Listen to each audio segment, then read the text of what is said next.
Mataji had some more words for me on sadhana. Sadhana is not a means to an end. Sadhana is not a means to a goal. It is both the means and the goal. It is like sports coaching. The pupil is initially told not to do this, not to hit the ball outside the court, only to focus the pupil's attention on what exactly has to be done by him. And here too, the sadhana is introduced to the seeker as a means towards a goal. Yet since the goal itself is already there, that is your own self, how can there exist another goal other than the one who is striving? So the sadhana is merely an initiation to plunge within and be the goal. That is why it is said, the beginning itself is the end. The self, in its assumed state of ignorance, should do sadhana to attain the goal of perfection. Sages also go along with such ignorant spiritual aspirants and say, yes, yes, go ahead. Be diligent in your sadhana. Then only you will attain the goal. It is all God's Leela, the divine play. So be serious with your sadhana. It is the beginning, end, and the fulfillment of your life's crowning glory. Learn to use only positive terms. Never use negative terms, like no, I wouldn't, I can't. Be conscious and use an alternative, positive expression. Instead of saying, I can't do it, say, I will try to do it. Negativity in any form is the realm of the mind. It always pulls you down, slowly but surely. In positivity, acceptance and responsibility are thrust on you. People usually shun taking burdens. A spiritual aspirant should be prepared at all times to own responsibility, for the whole purpose of creation is for the Lord to play his Leela. Be a part of it. Have a positive attitude and use only positive answers and terms, and be vigilant about it. Such adherence to positivity will, in the natural course, build in you strength, humility, simplicity, and perseverance, which are very essential qualities for progress towards the truth inwardly.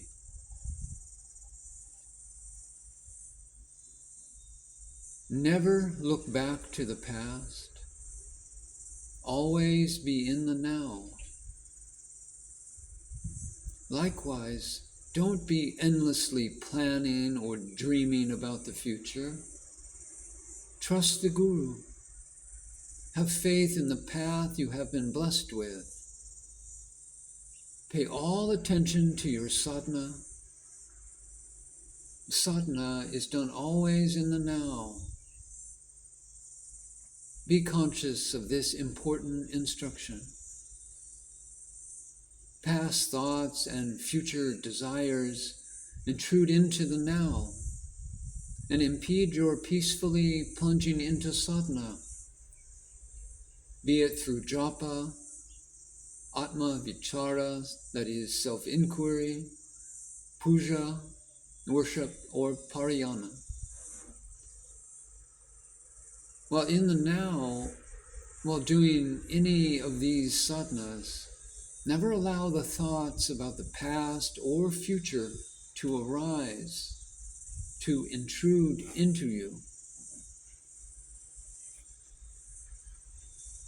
When a vacuum is created, nature's law is that air should rush in and fill it up instantaneously. Similarly, when through total attention on sadhana, one is plunged in the now, which is equivalent to creating a vacuum, since the now is ever devoid of the contents of memory and desires, and these outsiders in the form of past and future thoughts force themselves into the now.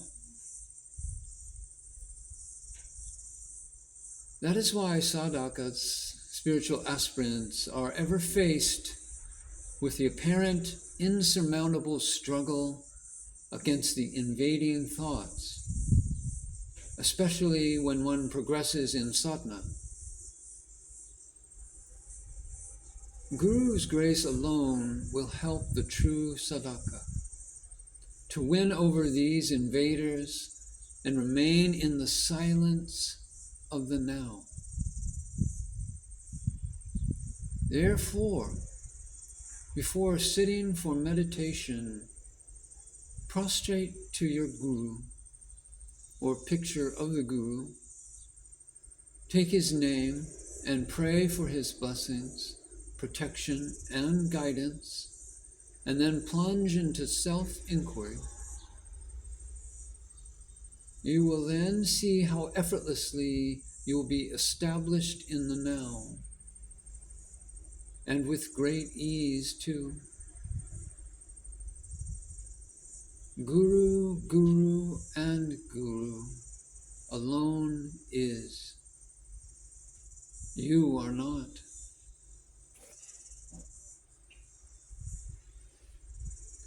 Be always generous. The giver is ever God only. No human being is capable of producing any of the life-giving commodities. From this, you should understand clearly that the giver is God alone. Such clarity will equip you with the inner strength to give away things, and more importantly, not to cling to material objects. By assuming this attitude of positive giving,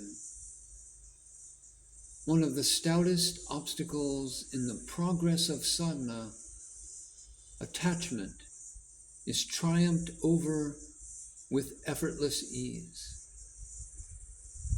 Take delight in giving generously. All religions, therefore, preach charity and giving alms as vital virtues. Be conscious of the need to be generous as one of the most important traits for progress in sadhana.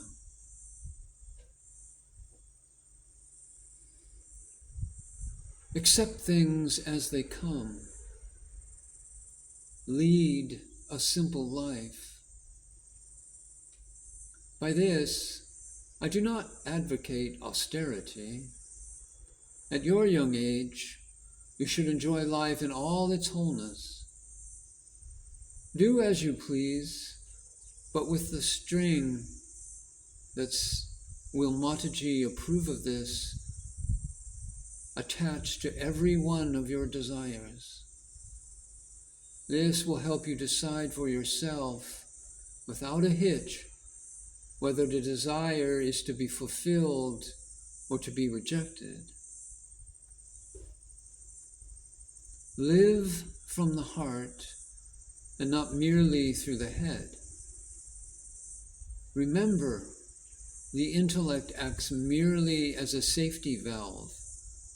It helps to reject the unreal, thus preventing calamities and disasters. That's all. The intellect can never lead you to the reality.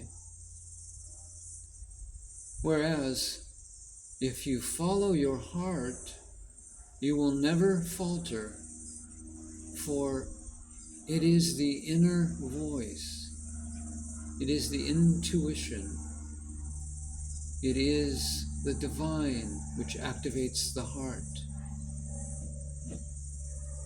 And the heart's dictates are based on compassion, love, tolerance, and sacrifice. The intellect will urge you to always be the winner, the gainer. The heart, on the other hand, will embrace you even if you are a loser in upholding noble causes. Be a loser. Never aspire to be a gainer.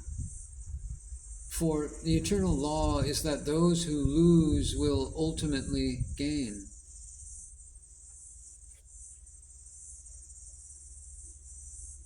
Since you are related to the Maharshi, the greatest Jnani of our times, people will try to brainwash you and tell you 7 generations before and 7 generations after a Jnani is born into a family, all will get liberation automatically. Don't believe it. The whole of humanity is the family of a Jnani. Without doing sadhana, no one will attain self-realization. Being born in the family of a Jnani is most certainly fortunate. People will respect you, shower you with material things, praise you, adore you, and even worship you. But remember, none of these will take you even an inch forward towards the self-realization. Be ever conscious of this simple truth. It will give you from the biggest pitfalls and save you from them.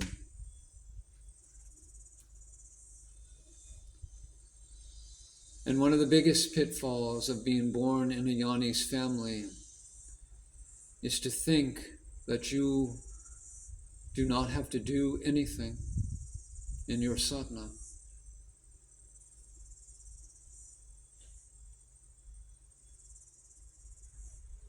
Refrain from projecting yourself as a somebody. No one need know that you are a seeker. Look normal. Do sadhana unknown to the eyes of others. Keep it as a secret and preserve it as a precious jewel. Has not Sri Bhagavan said, "There are no others"? This only means that you alone count as far as sadhana is concerned. The Guru knows the sincerity and depth of your sadhana. What other form of recognition should you seek? The Guru guides you both from outside and inside. No other aids are necessary. Nothing but sadhana should matter to you. To preserve the purity of progress, one needs this defense mechanism of not projecting oneself as a spiritual seeker. Become a nothing. Be a nobody. And when you thus empty yourself, it is easy for the Guru to come and occupy your heart, thereby guiding you from within, which is the true mark of ultimate progress in one's spiritual path. Has not Sri Bhagavan repeatedly affirmed, be simple, be humble, and be natural? These are the three supremely noble traits a true seeker should aspire for and be rooted in always and forever.